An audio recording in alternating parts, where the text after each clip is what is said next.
On a la chance d'avoir avec nous Dr. Paul Nathan. Donc, Paul, c'est, je dirais, pour moi, c'est le leader canadien du suivi à long terme. Donc, il est hémato-oncologue au Sick Kids depuis 2004 et vraiment, il focus sa pratique sur la clinique et la recherche chez les survivants de cancer pédiatrique. Puis, il est aussi très impliqué au niveau des patients avec leucémie et lymphome au Sick Kids. Donc, Paul, we are really happy to hear about your experience. Well, thank you for the invitation. It's a pleasure to be here. Just want to make sure I don't do what happened this morning and advance 17 slides at once. Some of what I'm going to talk about you actually heard this morning for those of you who heard Dr. Hudson's talk and also Dr. Lavedia in her talk now, but I think it's good to reinforce some of the main points. So this graphic it's actually an advert from the Children's Cancer Research Fund, but I think it illustrates nicely what's happened in childhood cancer survival. 1962, 4% of kids with cancer survivors. Today, over 90%. The problem is we now have all these crayons who are at long-term risk for late effects, and so we really need to be focusing on making sure that we're not just thinking about cure, but really the quality of cure and the many, many life years that we're affecting in these childhood cancer survivors. Dr. Hudson showed a version of this morning, but this is data from the Childhood Cancer Survivor Study that looks at the difference in survival between childhood cancer survivors and the general population. And as she pointed out this morning, to even get into this cohort, you needed to be a 5-year survivor. So this doesn't take into account everyone who dies from their cancer before 5 years. You've made it here. In the next 25 years, 20% of these patients will die. Now, of course, some of them do die from recurrent disease, but the further out you get from the end of therapy, obviously recurrent disease becomes less and less of a problem. And as you saw this morning, after recurrence and new cancers, heart disease, which is what I'm going to focus on, is the next biggest killer of our survivors. And so that's where I'm going to spend much of the rest of the talk. The other thing that Dr. Hudson illustrated this morning, and this shows it too, is obviously the very much increased risk for late effects that happen earlier in our survivors than they do in the general population, and also the risk for multiple late effects. So if you look, this is just severe or life-threatening late effects, and you can see that in our survivors by age 50, about 50% of them, at least based on this data, and as you saw this morning, the St. Jude group is actually seeing far higher numbers. I think the reason they are is because they're bringing these patients back in. So they're actually testing for stuff that patients don't yet know about, whereas much of the other previous data is based on questionnaires. So in order for a patient to say, I have a heart problem, someone needs to have tested them or told them that they have it. But as you can see, compared to siblings, there's a significant difference, not just in the risk for one chronic health condition, but in the risk for 2 or 3 or 4. So not only are survivors getting earlier and more severe conditions, they're getting far more in terms of number as well. And obviously these morbidities interact with one another as well. So if you have heart disease and also metabolic problems or endocrine issues, all of these make your long-term risks far greater. And then as you saw this morning, the relative risk of cardiac problems is very much elevated compared to the general population and to siblings. And why it's nice that a lot of these studies have been done with siblings is because it takes out the familial contributions and often some of the lifestyle contributions to these late effects. As you can see, the risk of heart failure is about 11 times increased compared to the general population. The risk of myocardial infarction about 5 times increased. And I think a lot of us worry that as our survivors continue to age, vascular disease, coronary artery disease is going to become more and more of an issue and a cause of not just morbidity but early mortality, certainly in the face of radiation, and also evidence that even patients who've had anthracyclines without radiation have increased risk for vascular issues. So this is a bit of a complex diagram, but basically it sort of summarizes how we've traditionally thought about anthracyclines, which we use in about 50% at least of our patients, and which are not going anywhere soon. These are the backbone of many of our treatments, and certainly we are not at a point where we can remove these from most of our treatment protocols. Historically, we've thought that anthracyclines interact with iron inside the myocardium. You get the generation of these reactive oxygen species. They kill cardiac myocytes, the heart wall thins, there's increased stress on the heart makes some efforts to compensate, sometimes by remodeling, sometimes by fibrosis in the areas of damage. And eventually, though, you get early cardiac dysfunction that with time, and often that time is 10, 20, 30, 40 years out, which makes surveillance a real issue, you get a drop in a shortening fraction or ejection fraction. The problem is that right now, when we do long-term follow-up of our patients, it's this metric, the shortening fraction, ejection fraction, which is the thing that most people use. It's not that people don't look at some of these other things, wall thickness or the relationship of the thickness of the cardiac walls to the ventricle, and more recently, and I'll talk about it in a little while, looking at things like strain. But most of the guidelines talk about this. This event is very far from this initial exposure. And the real risk is that all the time we've been waiting for this process to happen, we've been missing opportunities to intervene in these patients. And unfortunately, sometimes this is the result. So patients who land up with dilated cardiomyopathy and either go into heart transplant or death. And one of the problems is if you intervene at this point, say by putting them on ACE inhibitors or beta blockers, although you can sometimes have a short period of time where you change cardiac function, most of those patients who have significant dysfunction are going to go on to worse heart disease. The other point I wanted to make is, although this is sort of the traditional thinking of how anthracyclines may damage the heart, there is now increasing evidence that there may be another pathway altogether. So one of the ways anthracyclines work as a chemotherapy agent is they're inhibitors of topoisomerase 2. It turns out that there's several forms of topoisomerase 2, and that the form that you find in the heart cells is usually different to the form that you find in most cancer cells. And there's now been some research done in mice, granted, where they've actually knocked out the cardiac form of topoisomerase, exposed these mice to anthracyclines, and seen absolutely no cardiac toxicity. So it appears that this old thinking that this is all reactive oxygen species ion interaction is probably an oversimplistic approach, and that we're going to be thinking more and more about what is the interaction between topoisomerase, which is important for DNA replication, and anthracyclines. Historically, when we think about who's at risk for getting cardiac dysfunction, it's all clinical risk factors. And so all of our counseling in terms of what we tell patients, both at the time they're exposed and what we tell long-term survivors in terms of risk, is that these are the groups we think are at risk if you're young. How do we define young? It's difficult. Definitely infants, maybe less than 2. COG is sometimes said less than 4 or 5. I don't think it's a linear relationship, but certainly little kids are at far higher risk. Cumulative dose is far and away the most important risk factor. The more you give, obviously, the greater the risk for cardiac dysfunction.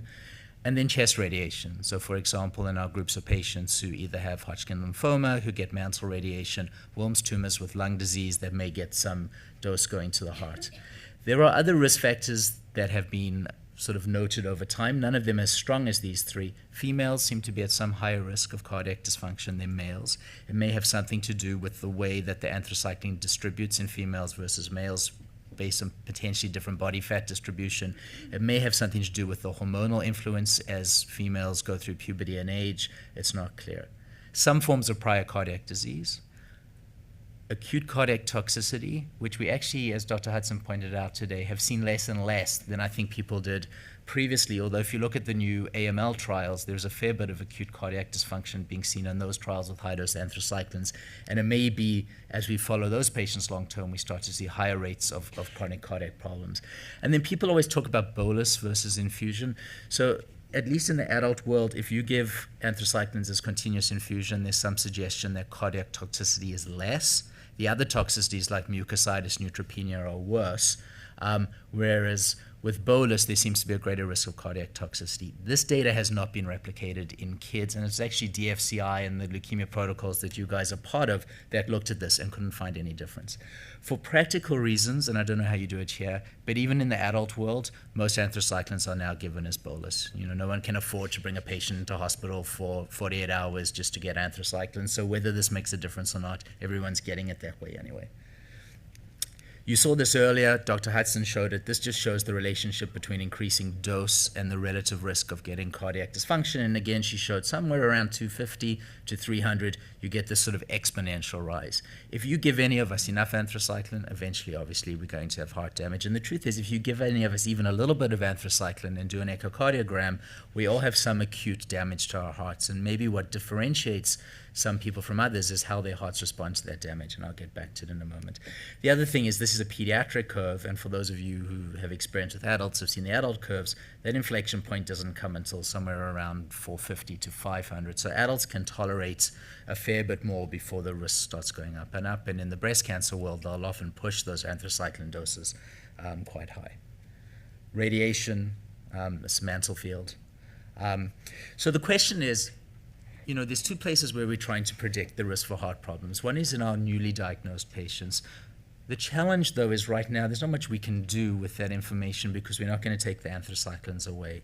Increasingly, people are starting to discuss whether we should use cardiac protectants. Desresoxane or Zinocard is the one that is used. In Europe, it's banned in children on the basis of a couple of Hodgkin lymphoma studies that suggested an increased risk for second malignancies. In North America, I think the practice is variable, but maybe increasingly people will start to use things like dose and other chemotherapy to decide who to give it to or not until we know whether or not it's safe. So this is data from the Children's Oncology Group and the Childhood Cancer Survivor Study, and they basically tried to find out, can we use the kinds of information we all have at our disposal, male or female, age, anthracycline dose, and whether or not they got radiation to predict the risk for getting heart problems. And sorry, to go back, they actually tested 3 different models. What they called a simple model, which is mostly binary stuff. If you're female, you got a point. If you're less than 5, you get a point. If you get any anthracyclines, 3. If you get any radiation, 3. So that's as simple as it comes. And if you think about it, if you're in a primary care doc's office, this may be all the information you have, particularly if there's no survivor care plan. And then 2 slightly more complex models where they looked at a little bit more about dose distribution of anthracyclines, which is fairly easy to get, but they also looked at cardiac exposure to radiation. This is tricky because if you give someone a field that's direct to the heart, it's fairly easy to figure out what their cardiac dose is. But if you say give someone left-sided flank radiation for a Wilms tumor, there is scatter to the heart. But unless you've actually got their planning, you're going to have a hard time figuring out exactly what that cardiac exposure was. But they made these 2 models, one where you had a rough idea, you know, was it less than 14 gray, was it between 15 and 35, and was it more? And one where you had sort of a more nuanced idea of exactly the cardiac dose.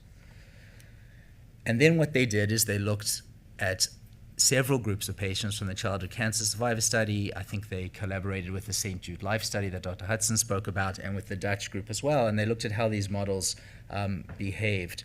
And what you can see is regardless of how you use these models, clearly as you go from a low to a moderate to a high score, which is based on adding up those different scores you saw before, the risk goes up. So versus siblings, even with a simple model, if you were in a low-risk group, you still have a slightly increased risk of heart failure, and obviously as you go up, that risk increases, and you see that in all the groups. That's not a surprise. At the end of the day, these 2 models, the heart dose model and the standard model, behaved a little bit better in terms of predicting outcome than just the simple model. The simple model wasn't bad, but you actually had a little bit more accuracy in prediction when you used those 2 models. Not much difference between these 2. One of the metrics for looking at how good some sort of predictive model is at predicting an outcome, in this case, how good is the score at predicting who will go on to get heart failure, is something called area under the curve. And area under the curve is really looking at the specificity and the sensitivity of a particular test. And it gets a score between 0 and 1. A perfect test is 1. So if a test gets it right every time, if this score every single time says who gets heart failure, a 1. A 0.5 is no better than flipping a coin. You're just as likely to figure out by flipping a coin who's going to have heart problems than if you actually use the model. For these 2 models, they had areas under the curve of about 0.7 to 0.75. So better, obviously, than guessing, but still a fair bit of the time they are not particularly good at predicting, and certainly not good enough for us to use these sorts of models to either decide who shouldn't get an anthracycline or who should get less of an anthracycline, or who to monitor in terms of heart problems. However, that's what COG uses to guide us in terms of our screening. So the COG guidelines talk about age, they talk about radiation, and they talk about anthracycline dose. And based on that, they suggest you should have echocardiographic screening as a survivor every 1 year, every 2 years, or every 5 years. Over the world, and as Dr. Hudson illustrated this morning, the guidelines are different. These are the UK guidelines. They clearly go into far less detail. They basically say, do an echocardiogram. If it's okay, do another one a few years down the line. These are the Dutch guidelines. These are the Scottish guidelines. lots of commonalities, but clearly, not a uniform approach. And I think to some extent that just reflects how little we still don't know about the ideal way to do this.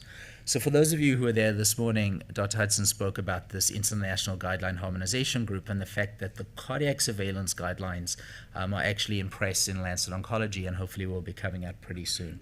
And what they attempted to do is to take the literature and the practices across all these jurisdictions and to come up with some more rational guidelines. And they use this approach, which is actually used by the American Heart Association and something called the GRADE group. And basically they have recommendations that are either green, i.e. you really should do this, yellow, it's reasonable for you to do this, and orange, which is maybe reasonable. And there's actually another thing which is red, which is you absolutely shouldn't do this. And then for each of these, who needs surveillance, at what frequency should you do the surveillance, in the high-risk group, in the moderate-risk group, they give these different recommendations. And you can see, interestingly, in the moderate to low-risk group, which are patients treated between about 100 and 250 milligrams per meter squared, there's no green recommendations. The literature actually doesn't strongly support doing any surveillance, and I'll show you why in a second. This gets to a question someone asked this morning, which is, are they cost effective? Bringing back survivors every year to do echocardiograms for their hearts and then mammography for their secondary breast cancer and urinalyses and whatever other obviously gets quite expensive. So what is the cost effectiveness? Do we actually prevent bad outcomes, and how much does it cost to prevent bad outcomes? And a couple of groups, this is the group from City of Hope, and I'll show you some data in a moment from the Dana-Farber group, have basically modeled with a lot of assumptions the COG guidelines to see if they make sense from an economic standpoint. And what this group basically showed is that versus no screening at all, these guidelines extend life by about 6 months, and a QALY, or a quarterly adjusted life year, by about 1.6 months, which if you think about it, in someone who is a kid when they enter and is going to live a very long life, is actually not all that much. But they do reduce the risk of heart failure by about 18% at 30 years after diagnosis. But when they actually looked at the cost effectiveness of it, they said we could probably screen a fair bit less and retain most of the benefit. So either do it less frequently or do it in only high-risk groups of patients. And the group from Boston did a similar sort of modeling, and they eventually came up with this conclusion. Assessment every 2 years for high-risk patients, essentially those who got more than 250 milligrams per meter squared, and nothing when frequent screening for low-risk persons, because the likelihood that you're actually going to find problems, intervene and make a difference in their lives is so small that it's probably costing you hundreds of thousands of dollars. So what's the ultimate goal? Clearly what we have now using sort of clinical indicators of who's at risk is imperfect. And, we talk all the time of personalized medicine and what that's going to look like. And I think when we think about it, it's, our understanding of the genetic variability both of the patient and of the cancer so that we can adjust our treatment to the sensitivity of the tumor and the predisposition to toxicity in the patient. And that's what personalized cancer therapy hopefully will look like. I think we're a long, long, long way away from there, but clearly there's more and more groups, including the study that Dr. Sinet's leading with Dr. Leverdier, that are starting to ask some of these questions. The reason we're not getting close quickly is because it's incredibly complex. This diagram is a simplified diagram of how anthracyclines work in the cell. And as you can see, this is not a single pathway. There are multiple transporters that bring them into the cell. They have multiple interactions in the cell. And so trying to find out genetic differences between different patients that may predispose or protect against heart disease is clearly quite complex. Much of the work done so far in a lot of these cancer, looking at genes that predispose to late effects, have looked at the ADME genes, so absorption, distribution, metabolism, and excretion. So everything around the pharmacokinetics, pharmacodynamics of the drugs. What happens in that acute moment when we give these patients their anthracycline when they fall with leukemia? Not what happens to them when they're now 40 and many, many years down the line. And unfortunately, despite the fact that people have found several genes, and I'll talk about them in a moment, even if you combine these ones with the clinical risk factors, you can only really account for about 50% of the risk. This is a slide from the Canadian Pharmacogenomics Network for Drug Safety, which is a group based in BC, and I'm not sure if you guys participate or have participated in some of their studies, but basically they've been looking, at least within the oncology world, at trying to identify SNPs that are associated with increased predisposition to a bunch of late effects. They've done a fair bit of work in hearing loss, actually, and some of you may have seen those publications. They've also looked at cardiac disease, and this is a slide that they lent me, and they basically show we found lots of gene variants that may be associated with the risk for anthracycline cardiac toxicity. Some of them are those ADME genes, transport and metabolism, and some of them aren't. They're around iron hemostasis and cardiac remodeling and potentially things that happen later on in the process. The problem is that a lot of these studies haven't been replicated. They found them in one group and not in another group. And so to find actually one or several polymorphisms on which we can base screening right now, we're not there yet. You can see increased risk with some. So this is from the Children's Oncology Group. They were looking at a carbonyl reductase gene. So this is one of the genes that breaks down anthracyclines. And they'd basically shown if you had one of these two genotypes in yellow or this genotype in blue, these were faster metabolizers. And so this creation of this toxic alcohol metabolite is higher if you are the GG genotype. And you can see at low doses it makes no difference. The risk if you're exposed to low dose anthracycline is pretty similar. And at high doses, interestingly, it makes no difference. If you give enough, eventually it doesn't matter what your genes are, you're going to get toxicity. But in this middle range, and this middle range is where most of our patients lie, our Wilms tumors and our leukemias and everything else, there is a significant risk if you have this genotype versus that genotype. So certainly there are genes that make a difference. It's just using them to predict with certainty that's difficult. The BC group did come up with a model based on some of the genes they found as well as some of the clinical variables. And actually they did a very nice job of defining this low risk group. We got a very low dose with no genetic predisposition. Almost no one in this group gets cardiac toxicity. But the groups we really care about, the groups who get higher doses of anthracycline, the ability to predict who and won't get cardiac toxicity is still not at a point where I think we're ready to use it to make clinical decisions. So what are the gaps in what we know about genetics? As I said, mostly ADME genes, limited research on all the other processes that are ultimately going to be important for why you get cardiac toxicity. So around the sarcomere and how it's damaged, around mitochondrial damage, and then importantly around how the heart responds to injury. As I said before, if you gave any of us in this room an anthracycline and then you did an echocardiogram, all of us would have edema in our heart walls, would have some suggestion of dysfunction. But if you did an echocardiogram on most of us a week, 2 weeks, a month, a year later, if we just had one dose, most of us would be absolutely fine. Not everyone's absolutely fine. So clearly the way the heart responds to damage in terms of repairing itself is also going to turn out to be an important part of the story. What about biomarkers? So in the adult world, at least in the world of myocardial infarction, biomarkers are used quite often. You go into the emergency room with chest pain, someone's going to order a high sensitivity troponin on you or a BNP or a high sensitivity C-reactive protein. And certainly when you measure these biomarkers in kids who are either getting anthracyclines or years off, there are differences.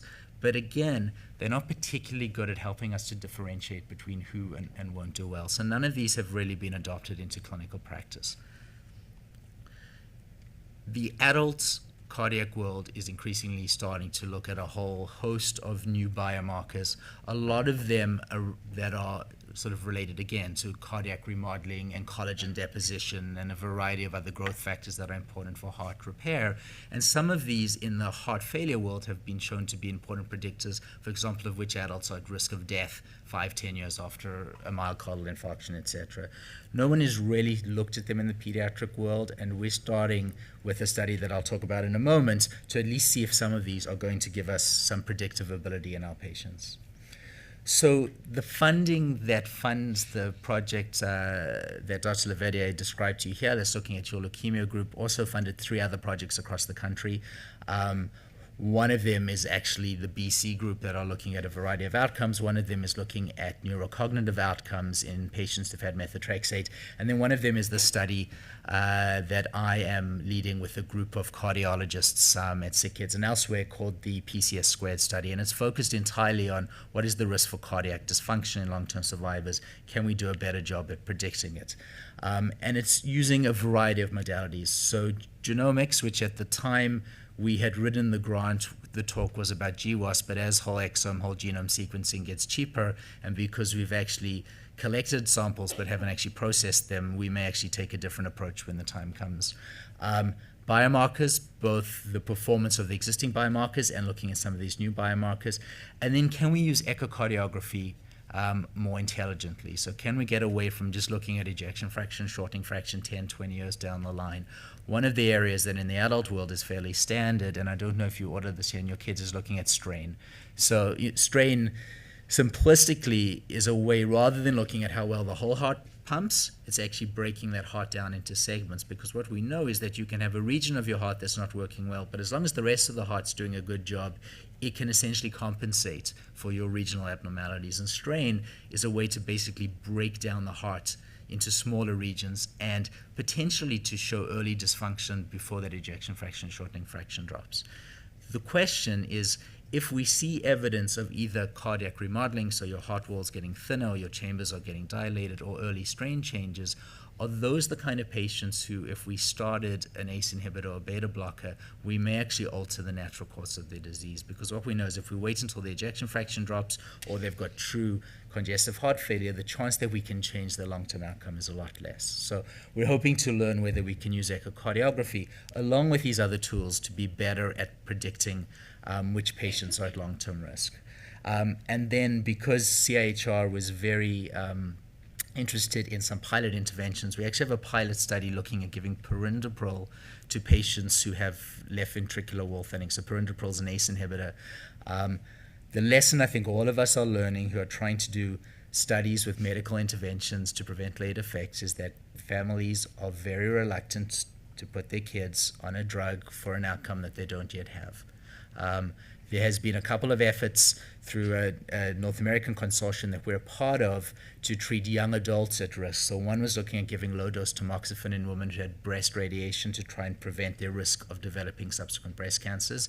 They've accrued almost no one. One's looking at giving beta blockers in adults who've had more than 250 milligrams per meter squared of an anthracycline. They're struggling to recruit as well. People don't want to take drugs with side effects to prevent late effects they may not get. So until we reach a point where we can say you have a 95% chance that you'll be in heart failure or some number that's really convincing, I think we're going to have a hard time getting patients onto these studies, even if these drugs turn out to be exactly the solution we need. So our study is a multi-center study, so it's 4 of the 5 pediatric centers in Ontario, Sick Kids, and then Hamilton, London, and Ottawa, and then the Children's Hospital of Orange County has joined us. They were interested in cardiac research. They heard we were doing a study. They said, we'd love to join. And we said, that's great, and so they have. And then, as I said, we're looking at genomics, both ADME and cardiac response to injury. We're looking at biomarkers, both existing and novel, and we're looking at cardiac imaging as well.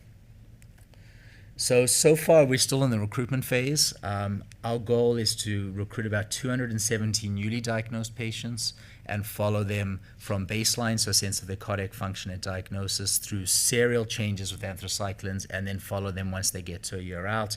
We're at about 180 out of 270 of those patients. And we're also recruiting a cohort of long-term survivors. We're hoping to get about 900, and we've got about 560. So it's going well, but we still have ways to go. We have also added on some extra studies. So one of them is looking at the use of cardiac MRI. Cardiac MRI is good for measuring fibrosis in the heart. And so we're recruiting to that. And then we've also recruited to study looking at exercise, because it turns out that at least on the preliminary data that we've got, some patients' heart function is absolutely fine at rest, and then you put them on an exercise bike and you start to bring out some of these subtle changes. And whether there may be some predictive ability in that is something we're interested in. Ultimately, here's the goal. Take your genomics, take your biomarkers, take better imaging, figure out who's at risk, lower the dose if you can, use a different drug if you can, cardioprotection, so desroxane, maybe there's a subgroup that really should get it, even if it does increase their risk for secondary leukemia somewhat. And then for those who've already had the exposure, which is all of the survivors in our clinic, can we monitor more intelligently? Can we pick who doesn't need echocardiograms and how often they need them? Or ultimately, will we be able to give some kind of cardiac protectant, be it a beta block or something else in that high-risk group after exposure? I'm not going to spend much time on this because Dr. Hudson actually touched on this morning, but the question is, what do you do once you've got survivors in your clinic who've already had the exposure? And of course, we talk to them about healthy lifestyle and not smoking. But one of the things she pointed out this morning is how important that advice really is beyond sort of the normal motherhood statement about it's not good to smoke. Because when in the childhood cancer survivor study, they looked at patients with essentially metabolic syndrome type things. They couldn't call it the metabolic syndrome because they hadn't brought them in to do the lab testing. But if you were obese, if you'd been treated for hypertension, dyslipidemia, or diabetes, that they defined as this cardiovascular risk factor cluster. And as you can see, survivors are more likely to have high blood pressure. They are more likely to have lipid abnormalities. They're a little bit more likely to have diabetes, and there's some research going on looking at pancreatic radiation and if that's at risk. They're not actually more likely to be obese, which is an important point, because if you're using in your survivor clinic overweight and obesity as your sort of trigger for that's the patient I need to talk to about lifestyle change, you may in fact miss it, because there are ones that are not obese that clearly are at risk because they have these other these other cardiovascular risk factors. And as you can see early on, at least, our survivors are more likely to have multiple risk factors. By the time they get above 50 years, they actually overlap with their siblings. But what Dr. Hudson showed this morning is the interaction between cardiovascular risk factors, in this case chest radiation, but she showed data for anthracyclines, is huge. So in the patients who have cardiovascular risk factor and got chest radiation, they've got a 40-fold increased risk of coronary artery disease. They've got a 25-fold increased risk of congestive heart failure, far greater than the impact of either of these two things alone. Here again is looking at the impact of hypertension, which is something we can actually treat on this risk. So if you look for any of coronary artery disease, congestive heart failure, valve abnormalities, or arrhythmias, there's somewhat of an increased risk if you have high blood pressure. We know that from the general population. There's somewhat of an increased risk if you've had chest radiation. But when you put the two together, that risk goes way, way, way, way up. Conclusions, which I'm a step ahead of you. So, as you're all aware, cardiovascular disease is a significant cause of morbidity and mortality in childhood cancer survivors. After second cancers, this is what kills them. Clinical risk prediction models are obviously useful. We make lots of decisions on the basis of knowing cumulative dose and age, but they're imperfect at this point to make decisions such as starting patients on drugs or changing the dose of anthracyclines. We hope that genomics and biomarkers and better imaging may improve the ability to predict future cardiac toxicity. I don't think we're there yet. I do know the BC group has a pilot study where they are screening for a couple of the genes that they found. How that's going to translate into changing their therapy and, more importantly, into changing outcome obviously is a fair bit away. And in survivors, we can still focus on things, and it's lifestyle, and it's not just obesity, as I said, it's hypertension and lipids and all of those things. So I'll end there. Thank you for inviting me, and I'm happy to answer any questions.